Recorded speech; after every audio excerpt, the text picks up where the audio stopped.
마태복음 7장 24절부터 29절까지의 말씀 제가 읽겠습니다.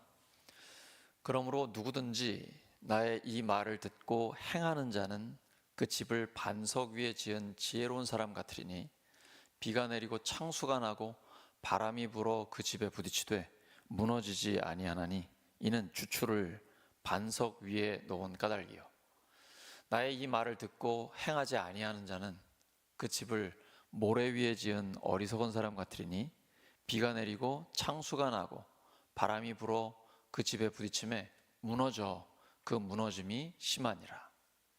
예수께서 이 말씀을 마치심에 무리들이 그의 가르치심에 놀라니 이는 그 가르치시는 것이 권위 있는 자와 같고 그들의 서기관들과 같지 아니함일러라. 아멘.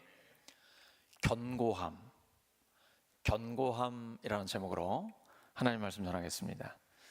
예수님은 신앙생활을 견고한 집과 부실한 집으로 비유하고 계십니다. 예수님 직업이 뭐죠? 목수이셨죠? 그러니까 집 짓는 거에 대해서는 전문가십니다. 누구보다도 잘 아시죠? 사실 이스라엘 사람들은 모래 위에는 집을 안 짓습니다. 왜냐하면 홍수가 자주 일어나고 그래서 위험하기 때문에 모래 위에 집을 짓는 일은 없는 거죠. 비유로 말씀해 주신 겁니다. 우리 인생은 반석 위에 집을 짓는 것과 모래 위에 집을 짓는 것과 같다라고 말씀하고 계십니다. 여기서 주목해야 될 부분은 둘 중에 한 집에만 살 수 있지 두 집 살림은 할 수 없다는 겁니다. 견고한 집에서 살려면 모래 위에 지은 집에는 살 수 없죠. 모래 위에 지은 집에 살기로 했다면 견고한 집에는 살 수 없습니다. 예수님은 지금 둘 중에 하나 선택하라고 말씀하고 계신 것입니다. 한쪽을 선택하면 다른 쪽은 포기해야 합니다. 그런데 많은 사람들이 왜 모래 위에 집을 지을까요? 모래 위에 집을 지으면 빨리 지을 수 있고 비용도 적게 들고 외관이 화려하고 칭찬도 많이 받을 수 있습니다. 하지만 집은 튼튼하고 안전하게 지어야 합니다. 그렇지 않으면 아무리 화려해도 보기 좋아도 소용없습니다. 한순간에 무너져 내립니다. 마치 싱크홀처럼 순식간에 푹 꺼져버립니다. 반석 위에 집을 지으면 모래 위에 짓는 것보다 훨씬 더 견고하겠죠? 하지만 우리 땅, 이 지구상에 있는 반석은 영원한 반석이 될 수는 없습니다. 그렇다면 영원한 반석은 뭘까요? 이사야 26장 4절입니다. 너희는 여호와를 영원히 신뢰하라. 주 여호와는 영원한 반석이시미로다. 영원한 반석이신 하나님 위에 집을 짓지 않으면 죄와 사망의 경류에 휩쓸려 내려가게 됩니다. 잠깐만 빈틈을 줘보십시오. 세상이 우리를 가만 놔두지 않습니다. 여러분 최선을 다해서 살고 계시죠? 하지만 최선을 다하는 것만으로는 부족합니다. 어떤 경우에도 확실해야 합니다.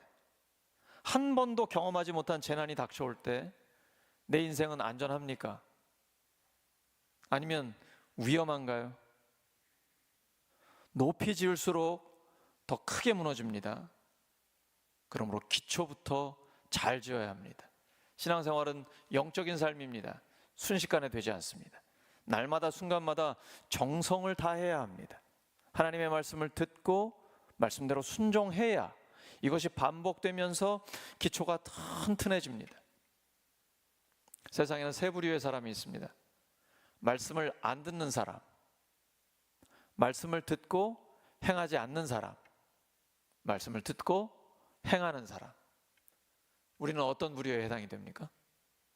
우린 적어도 말씀은 듣는 사람입니다. 예수님은 듣는 데까지는 다 똑같다. 그 다음이 문제라는 거예요. 듣고 나서 행하지 않느냐, 행하느냐. 놀라운 차이가 나와요. 누가복음 12장 15절에서 예수님은 삼가 모든 탐심을 물리치라. 사람의 생명이 그 소유에 넉넉한 데 있지 않다 하셨습니다. 그리고 비유로 말씀하시죠. 한 부자가 그 밭에 소출이 풍성합니다. 추수를 너무 많이 해가지고 기존에 갖고 있는 곡간에는 다 넣을 수가 없는 거예요. 곡간 헐어버리고 크게 지어야 되겠다. 그리고 그건에다 가득 비축을 해놔야 되겠다. 계획을 합니다. 세상적으로 볼 때 지혜로운 사람이죠. 이 자본주의 사회에서는 호모 에코노미쿠스, 정말 인정받을 만한, 부러워할 만한 그런 경제인 아니겠습니까? 돈 낭비하지 않고 철저히 저축하고 미래를 예비하고 노후까지 준비한 그 사람, 얼마나 모범적인 인간입니까? 하지만 하나님의 관점에서는 어리석은 사람입니다. 왜냐하면 그 부자가 이렇게 말하기 때문이에요. 부자는 자기 영혼에게 이렇게 말합니다. 영혼아, 여러 해 쓸 물건을 많이 쌓아두었으니 평안히 쉬고 먹고 마시고 즐거워하자. 앞뒤가 안 맞죠? 영혼의 필요와 육신의 필요를 혼돈하고 있는 겁니다. 지금 헷갈리는 거예요. 영혼의 필요와 육신의 필요는 다른 건데 분별을 하지 못하는 것입니다. 영혼이 허한 것은 물질로 채워지지 않습니다. 그 영혼의 공허함은 오직 하나님만 채우실 수 있습니다. 제가 신학을 하는 게 너무 어렵고 내 영혼 관리하는 것도 힘들어서 목회를 그만두기로 했었습니다. 30대 초반에. 그래서 영어 강사하면서 잘 먹고 잘 살았습니다. 부자는 아니었지만 먹고 사는데 지장은 없었습니다. 그런데 공허해지기 시작하는 거예요. 이 공허함은 다른 걸로 달랠 길이 없더라고요. 하나님 앞에 기도하면서 하나님이 나를 목회로 부르시는구나. 그 이후로는 뒷걸음질 친 적이 없습니다. 영혼의 공허함은 다른 어떤 걸로도 채워지지 않습니다. 하나님만 채우실 수 있습니다. 우리 한 사람 한 사람에게는 하나님의 사명이 있습니다. 우리를 향한 하나님의 목적이 있어요. 그 하나님의 목적, 하나님의 사명으로 우리가 충만해질 때 가장 의미 있고 재미있는 삶이 됩니다. 제가 주님 앞에 20살에 이제 신학을 시작했는데 방황을 무진장하다가 결국은 30대 초반에 돌아왔거든요. 안수를 친구들보다 많이 늦게 받아서 36살에 받았습니다. 늦었지만 그때부터 계속 하나님을 점점 더 깊이 경험합니다. 하나님 저에게 사역을 맡기셨는데 단 한 번도 사역이 실패한 적이 없었어요. 하나님의 역사 때문에 계속 부흥의 열매를 거두게 하셨습니다. 이거는 오직 하나님의 은혜입니다. 여러분 그게 너무 재밌어요. 언제 어디서나 하나님은 살아계셔서 역사하신다는 확신을 저에게 주셨기 때문이에요. 하나님은 바닥에서 시작할 때 끊임없이 올라가게 해주십니다. 이게 재미예요. 하나님은 우리의 삶을 점점 더 좋아지게 하시고 모든 걸 합력해 선을 이루어 주십니다. 여러분 드라마 좋아하시죠? 비극적인 드라마 좋아하십니까? 저는 안 좋아합니다. 저는 해피엔딩을 좋아합니다. 무조건 마무리는 좋아야 돼요. 근데 신앙생활이 그래요. 무조건 해피엔딩입니다. 왜냐하면 하나님이 약속하셨기 때문이에요. 로마서 8장 28절 우리가 알거니와 하나님을 사랑하는 자 곧 그 뜻대로 부르심을 입은 자들에게는 모든 것이 합력하여 선을 이루느니라. 신앙생활은 끝이 좋습니다. 지금 비록 돼지가 없고 좀 피곤하고 힘들고 뭔가 잘 안 되는 것 같아도 그것까지도 하나님은 다 합력해서 결국 선을 이루어 주십니다. 우리 영혼의 주님 하나님이 우리 안에 계시기 때문에 이걸 성령 충만이라고 이야기합니다. 쉬운 말로 하면 영적인 에너지가 넘쳐난다라는 거예요. 이 부자는 하나님 앞에선 어리석어요. 영혼의 허기를 물질로 채우려고 준비하기 때문이에요. 부자는 자기를 위해 재물을 쌓아두고 하나님께 대하여는 부유하지 못합니다. 하나님이 그에게 이렇게 말씀하십니다. 어리석은 자여, 오늘 밤에 내 영혼을 도로 찾으리니 그러면 내 준비한 것이 누구의 것이 되겠느냐. 제가 수영 좀 한다고 하는 사람인데 올여름에 물에 빠져 죽을 뻔했거든요. 한순간에 인생 떠나는 거구나. 다시 한번 깊이 깨달았습니다. 하나님이 오늘 우리에게 말씀하시는 거예요. 어리석은 자여, 오늘 밤에 내 영혼을 도로 찾으리니 그러면 너의 준비한 것이 누구의 것이 되겠느냐? 누구 좋으라고 재물을 쌓아놓는 것입니까? 그건 내 거 아닙니다. 하나님의 뜻대로 사용할 때 그것이 진짜 내 것입니다. 그리고 하늘에 보물을 쌓게 되는 것이죠. 그렇지 않으면 죽음과 함께 땅에 자신이 지은 집은 무너집니다. 우리는 모두 빈손으로 왔다가 빈손으로 갑니다. 진짜 나의 집은 천국에 있습니다. 어떻게 하면 반석 위에 집을 짓는 지혜로운 사람이 될 수 있을까요? 말씀을 듣고 행하는 사람입니다. 그렇게 말씀 듣고 행하면 반석 위에 집이, 인생이 견고하게 세워집니다. 예수님 말씀하셨습니다. 천지는 없어질지언정 내 말은 없어지지 아니하리라. 천지가 생기기 전 태초에 말씀이 계셨고 말씀을 통해 우주 만물이 만들어졌기 때문입니다. 그러므로 가장 지혜로운 사람은 말씀을 듣고 행합니다. 그러면 하나님의 말씀이 나를 보호합니다. 하나님의 말씀을 선포하신 하나님 자신이 우리를 지켜주십니다. 말씀대로 순종할 때에 예수님께서 붙들어 주시는 것입니다. 말씀은 죽음의 생명을, 가난의 풍요를, 절망의 소망을 공급합니다. 말씀은 언제나 어느 곳에서나 적절하고 유효합니다. 말씀을 붙든 인생이 반드시 승리합니다. 종교개혁 정신 중에 하나죠. 솔라 스크립투라, 오직 하나님의 말씀으로. 예수님 지금 우리에게 묻고 계십니다. 너는 영원한 반석인 나에게 너의 인생을 세우겠는가? 아니면 세상 사람들이 옳다고 생각하는 것에 너의 인생을 세우겠는가? 우리는 인생에 다가오는 폭풍을 보면서 선택해야 합니다. 인생의 선배님들은 많은 폭풍들을 경험하셨을 것입니다. 오직 하나님의 말씀만이 우리를 보호합니다. 얼마나 기초가 튼튼한가는 폭풍에 부딪혀 보면 압니다. 오늘 주님의 말씀을 듣다 보면 모세가 신명기 28장에서 이야기했던 그 하나님의 말씀이 기억납니다. 모세는 생명과 사망, 복과 저주가 우리 앞에 있다고 말합니다. 선택은 우리의 몫입니다.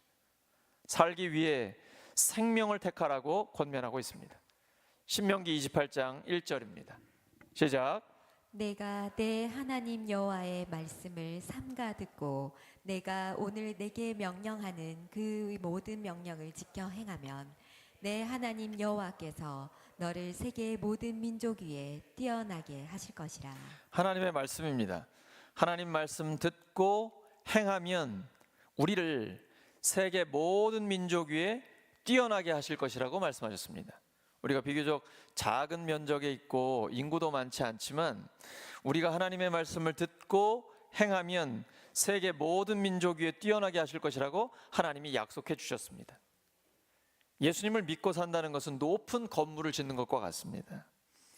롯데 월드타워 잠실에 있죠. 123층입니다. 38m까지 땅을 팠습니다. 그렇기 때문에 비바람이 불어와도 어떠한 폭풍이 와도 흔들리지 않는 것입니다. 신앙생활은 겉으로는 잘 알 수 없습니다. 진짜 신앙생활은 아무도 안 볼 때 하는 겁니다.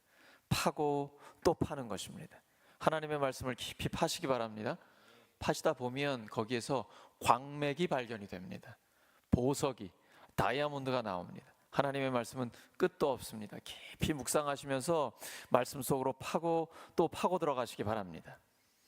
예수님은 너희는 나를 불러 주여 주여 하면서도 어찌하여 내가 말하는 것을 행하지 않느냐라고 말씀하십니다. 기초가 너무 약하다는 거예요.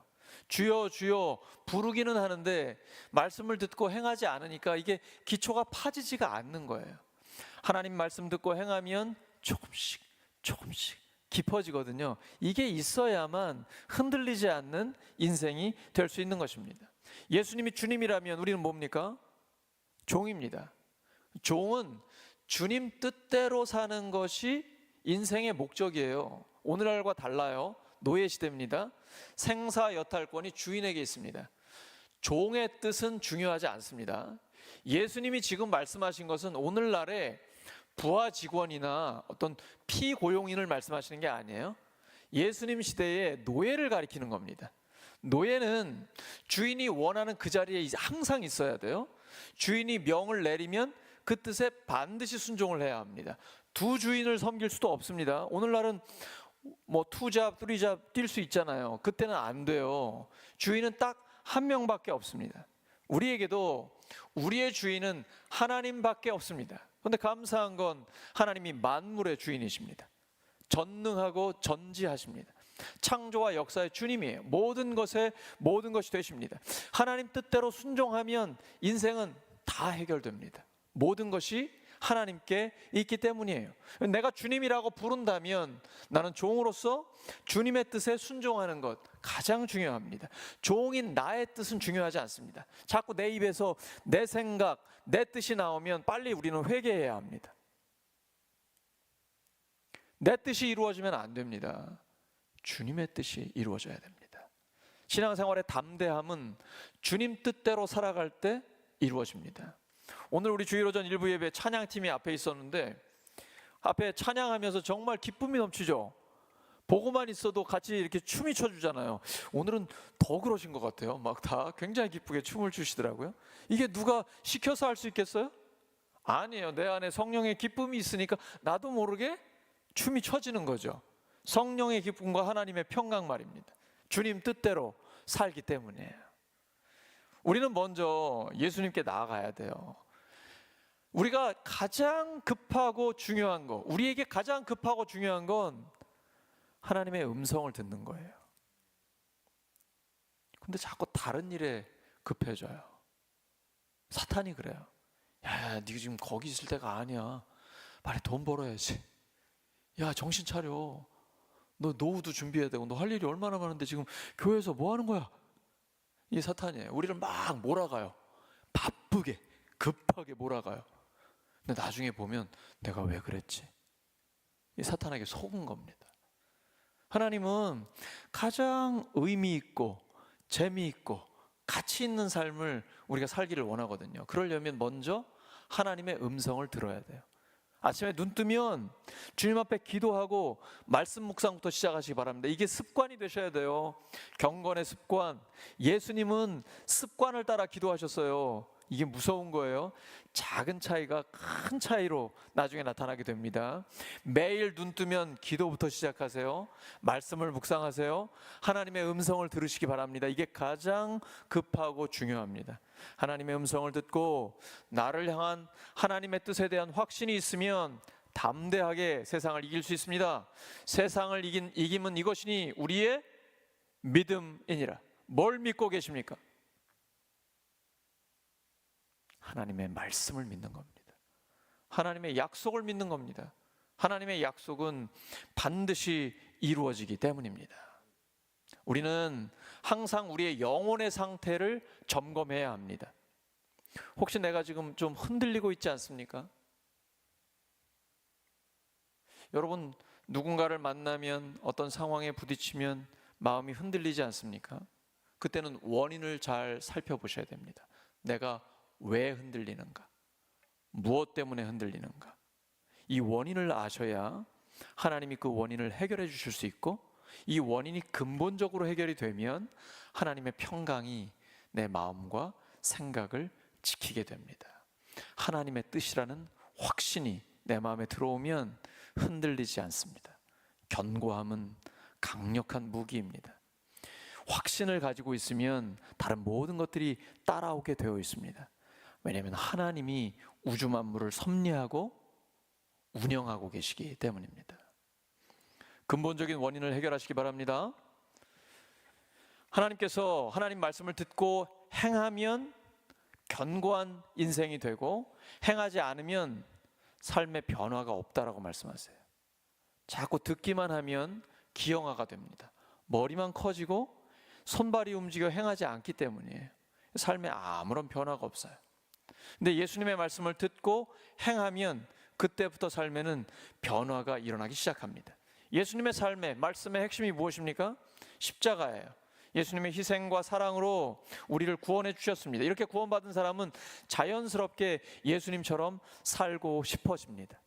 이 예수님께서 이 말씀을 마치고 나시니까 사람들이 그의 가르침에 놀라게 됩니다. 왜냐하면 말씀에 권위가 있기 때문입니다. 이 권위가 어떻게 주어질까요? 말씀대로 살 때 권위가 주어집니다.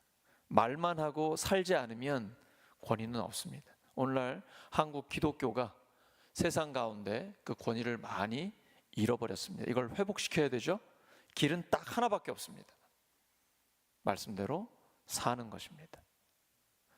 하루하루, 순간순간, 교회, 가정, 목장, 일터, 학교, 내 삶의 자리에서 말씀대로 살면 권위는 회복되게 되어 있습니다. 믿음은 영원히 변함없는 하나님의 말씀 위에 세워져야 합니다. 그래야 흔들림이 없습니다. 영원히 남습니다. 하나님의 말씀을 붙들고 기도해서 응답을 받으면 기쁨이 넘칩니다. 그런 삶을 살면 어떤 시험이 와도 끄떡 없습니다. 지혜로운 사람은 지금보다 나중에 상황이 악화되었을 때를 염두에 둡니다. 그래서 기초에 많은 시간과 노력을 투자하게 됩니다. 이 말씀이 나의 모든 것을 바꾸어 나가기 시작합니다. 하나님께서 나이와 관계없이 우리를 바꿔 나가십니다. 하나님의 말씀은 우리의 삶을 송두리째 변화시킵니다. 말씀을 듣고 한 걸음을 움직이는 게 중요합니다. 처음부터 태산을 한꺼번에 올라가려고 하지 마십시오. 오늘 말씀 들었으면 한 걸음을 움직이는 겁니다. 이제 아침에 눈 뜨면 기도부터 해야 되겠다. 말씀을 묵상해야 되겠다. 짧지만 하나님 앞에 계속해서 쉬지 않고 기도하는 마음으로 살아야겠다. 이런 한 걸음을 내딛으면 나중에는 엄청난 차이를 가져오게 되는 것입니다. 사도 바울은 그래서 하나님을 기쁘시게 하랴 사람을 기쁘게 하랴라고 질문을 던집니다. 우리가 세상 속에 살고 있잖아요. 세상 사람들을 기쁘게 하려면 기준이 계속 흔들립니다. 기준 자체가 없어져요. 이게 포스트 모더니즘의 특징입니다. 절대 기준이 없어요. 다 상대적입니다. 하지만 하나님의 말씀을 붙들면 우리에게는 절대 기준이 있습니다. 누가 더 강력할까요? 절대 기준을 가진 사람입니까? 아니면 상대적으로 기준이 없는 사람입니까? 다 바람에 나는 겨와 같이 흔들릴 때 하나님의 말씀에 절대 기준을 갖고 있으면 그는 견고한 하나님의 사람이 되는 것입니다. 그래서 바울은 하나님을 기쁘시게 하는데 삶의 초점을 맞추었습니다. 그러므로 그리스도인은 하나님을 기쁘시게 하는데 삶의 초점을 맞추고 하나님의 때를 기다려야 합니다. 절대 낙심하지 말아야 합니다. 갈라디아서 6장 9절이죠. 우리가 선을 행하되 낙심하지 말지니 포기하지 아니하면 때가 이름에 거두리라. 신앙은 말씀을 듣고 움직이는 것입니다. 사랑은 움직이면 안 되죠. 결혼 전에는 이 사람 저 사람 사귈 수 있지만 일단 결혼하면 그걸로 끝입니다. 사랑은 움직이면 안 됩니다. 제가 한 일주일 전에 아내와 함께 삼산동 쪽 이렇게 시내를 나갔는데 요즘 광고판이 왜 이렇게 야해요? 그래서 안 되겠다 하면 이쪽도 또 야해. 안 되겠다. 오직 아내만 주목해야 되겠구나. 교회에서는 오직 말씀에 집중하시고 세상에서는 오직 아내에게 집중하시기 바랍니다. 남편만 바라보시기 바랍니다. 결혼하면 그걸로 끝이에요. 사랑은 움직이는 거 아니에요. 근데 신앙은 말씀 듣고 움직여야 돼요. 여러분 듣기만 하면 아무 변화도 일어나지 않습니다. 말씀을 듣고 하나부터 그 말씀대로 살아야 합니다. 그러면 놀라운 일이 일어납니다. 비록 우리의 삶에 어떤 시련이 다가온다 할지라도 그 시련을 통해 우리의 신앙의 기초가 얼마나 견고한지 오히려 드러나게 됩니다. 그러니까 시련은 테스트죠. 그 테스트를 통과하면서 하나님께서 우리를 너무 흐뭇해 하셔요. 이야, 네가 그만큼 성장했구나 라고 우리를 너무너무 좋아하십니다. 그리스도인에게 가장 중요한 건 환경이 아닙니다. 영적인 태도예요. 어떠한 상황과 환경에 부딪힌다 할지라도 하나님 말씀대로 행하는 영적인 태도가 있으면 반드시 승리합니다. 우리는 시련이 오기 전에 삶을 미리 준비해야 됩니다. 이 땅에 사는 동안 시련은 피할 수 없거든요. 근데 그 시련을 통해 열리는 세계가 있습니다. 고난을 통해서 활짝 하늘 문이 열립니다. 고난에 부딪히면 더 깊이 기도하게 되고, 기도하면서 하나님의 말씀이 내 삶에 이루어지는 걸 체험하게 됩니다. 예수님은 지금 우리에게 묻고 계십니다. 우리가 뭘 하고 있는가가 아니라 지금 너의 상태가 어떠하냐라고 묻고 계신 거예요. 지금 이 시대는 행동주의, 결과주의, 회사 나가면 다 그렇잖아요. 학교도 그렇고 세상은 그렇단 말입니다. 그러니까 신앙생활도 세상에 물들다 보니까 교회에서도 자꾸 어떤 행동, 겉으로 나는 행위, 여기에만 초점을 맞춰요. 신앙생활은 내면 세계예요. 이 영적인 세계이기 때문에 보이지 않는 곳이 변화돼야 돼요. 성품이 변화되지 않고 행동만 변화되는 것은 의미가 없습니다. 그리고 더 이상 되지도 않아요. 반드시 내면의 성품이 변화돼야 합니다. 그래야만 자연스럽게 행동이 따라오게 되고 점점 더 예수님을 닮아가게 되는 것입니다. 예수님은 뭘 하고 있냐를 묻는 게 아니라 네가 지금 어떤 상태이냐를 묻고 계십니다. 하나님은 외모를 보지 않으시고 중심을 보시기 때문이에요. 그러므로 우리의 인격과 성품이 지금 잘 지어지고 있는지 그걸 기억해야 합니다. 신앙생활을 하다 보면 자연스럽게 영적인 권위가 생깁니다. 그래서 직장에서나 학교에서나 가정에서나 하나님의 사람에게는 영적인 권위가 주어지게 돼 있어요. 왜냐하면 말씀대로 살고 있기 때문이에요. 근데 신앙생활을 수십 년 했다 이러면 경륜은 깊어질 수 있어요. 근데 그 자체가 권위는 아니에요. 성경 지식을 많이 알고 있다, 그 자체가 권위가 아니에요. 말씀대로 살면 거기에 권위가 주어집니다. 예수님이 말씀을 전하니까 사람들이 깜짝 놀랐어요. 왜요? 말씀대로 사시기 때문이에요.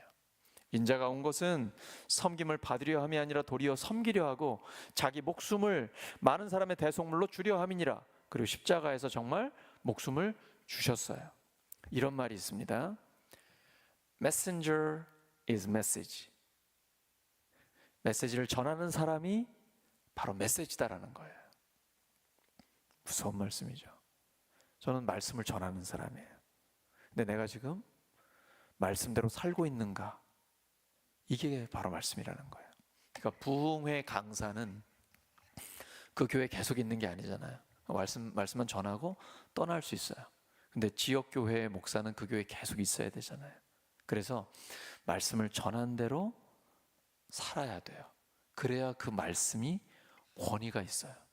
목자, 목녀들도 모든 성도들도 그리스도인은 다 마찬가지예요. 내가 지금 하나님의 말씀대로 살 때 내가 전하는 말씀에 권위가 생기는 것입니다. 메시지를 전하는 사람이 곧 메시지인 거예요. 근데 오늘날은 시대가 달라요. 이젠 정말 예수님의 리더십이 필요한 때예요. 트럼프 대통령이나 푸틴이나 시진핑이나 보면 굉장히 강한 리더십이 보이죠. 근데 그거 진짜 리더십 아니에요. 그렇게 강요하는 딱딱한 권위가 사람의 마음을 움직일 수 없어요. 오히려 반발을 많이 일으켜요. 어쩔 수 없으니까 따라가는 거죠. 진짜 리더십은 마음을 움직이는 부드러운 권위예요. 그러니까 hard leadership이 아니라 soft leadership이에요. 그래서 지금은 여자분들의 지도력이 굉장히 중요해요. 부드러움. 저희 집도 보면요, 꼭 막판에는 애들이 엄마 편이에요. 엄마의 그 부드러운 지도력, 그리고 항상 음식으로 섬기잖아요, 평생을. 그러니까 제가 아무리 잘해주려고 해도 꼭 마지막에는 부드러운 엄마 편이에요. 마찬가지입니다. 교회도, 목장도, 일터도, 가정도, 모든 삶의 자리가 정말 내가 하나님의 말씀대로 살고 있으면 그게 다른 사람들의 마음을 움직이는 거예요. 부드러운 리더십이 강력한 리더십입니다. 예수님이 우리에게 보여주신 거예요. 예레미야 23장 29절입니다. 시작. 여호와의 말씀이니라 내 말이 불같지 아니하냐 바위를 쳐서 부스러뜨리는 방망이 같지 아니하냐. 하나님의 말씀이 세미하게 들려옵니다. 근데 이 말씀이 불 같습니다. 우리 안에 있는 죄를 태워버려요. 그리고 가슴을 불붙게 합니다. 우와! 진리. 하나님의 말씀, 비전, 나를 향한 주님의 목적, 하나님의 꿈, 이런 걸로 막 불타게 해요. 바위를 쳐서 부스러뜨리는 방망이에요. 악한 것들, 음란한 것들, 더러운 것들 다 깨버리세요. 그리고 깨끗한 하나님의 사람으로 만들어 주십니다. 이것이 말씀의 능력이에요. 그 말씀대로 살 때 우리의 삶은 견고해집니다. 사랑하는 우리 울산교회 성도 여러분, 하나님의 말씀을 듣고 행하면 믿음이 견고해집니다. 영적인 권위가 생깁니다. 견고한 믿음으로 점점 더 예수님을 닮아가는 우리 모두가 되기를 예수 그리스도의 이름으로 축원합니다. 이 시간 말씀 붙들고 한 1, 2분 정도 반주에 맞춰서 함께 간절히 기도하겠습니다. 하나님 아버지, 말씀을 주셔서 감사합니다. 하나님 말씀 듣고 행해서 우리의 믿음이 더욱 견고해지게 해 주시옵소서. 영적인 권위가 생기게 해 주시옵소서. 견고한 믿음으로 점점 더 예수님을 닮아가게 하여 주시옵소서. 하나님, 영원한 반석이신 주님의 자녀 삼아 주셔서 감사합니다. 예수 그리스도의 제자로 살게 해주시니 감사합니다. 하나님의 자녀답게 주님의 종으로서 살아가게 해주시옵소서. 하나님, 성령께서 우리의 삶을 인도하여 주시고 모든 것을 합력하여 선을 이루어 주시는 그 하나님을 경험케 해 주시옵소서. 성령을 체험하게 하여 주시옵소서. 하나님, 이 시간 말씀하여 주시옵소서. 내 말이 불 같지 아니하냐, 바위를 쳐서 부스러뜨리는 방망이 같지 아니하냐. 우리에게 있는 견고한 진을 깨뜨려 주시옵시고 주여 부드러운 마음을 주시옵소서. 하나님의 음성이 들리게 하여 주시옵소서. 말씀대로 순종할 때 말씀이 우리의 삶을 변화시키는 것을 체험케 하여 주시옵소서. 하나님, 이제 머리로 하는 지식을 넘어 가슴으로 뜨겁게 하시고 삶으로 깊이 하나님을 경험하게 하여 주시옵소서. 체험케 하여 주시옵소서. 주님 감사합니다. 그래서 하나님 홀로 영광 받아 주시옵소서. 하나님의 명예를 높여드리는 하나님의 자녀들 되게 하여 주시옵소서. 주님 감사합니다. 하나님 사랑합니다. 주께서 역사하시니 감사합니다. 성령께서 우리의 기도를 인도하시니 감사합니다. 예수님의 이름으로 기도드립니다.